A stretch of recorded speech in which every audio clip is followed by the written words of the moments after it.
Schools across the country have changed their procedures when it comes to students having head lice.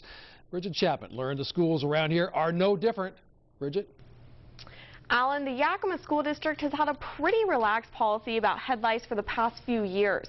Students don't go home if lice is found, and parents of other students typically aren't alerted. But that policy is going to become even more relaxed come Monday. It's something parents who have dealt with lice question. We'll get rid of it, and then next thing you know, they got it again. Trisha Ellingsworth says her second grader has come home from school 8 times this school year with head lice.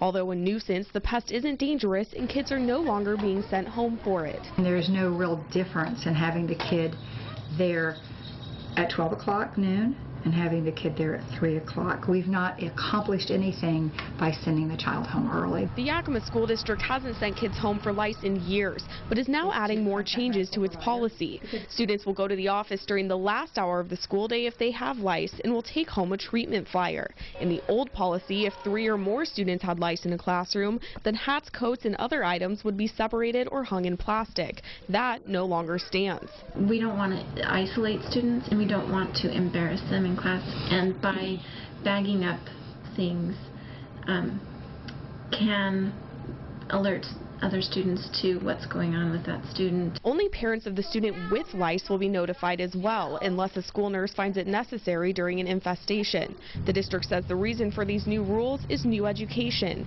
The CDC says lice is not dangerous and mainly spreads when 2 heads touch. It's less common to spread by sharing clothes or items.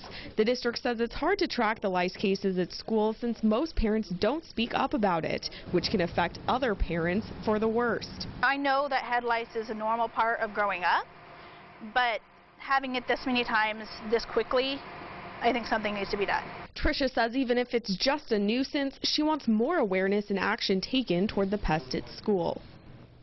The Yakima School District says it's only been notified about a handful of lice cases so far this winter. They want you to tell the school nurse if your kid gets lice so they can help you take the necessary steps to get rid of it. Alan?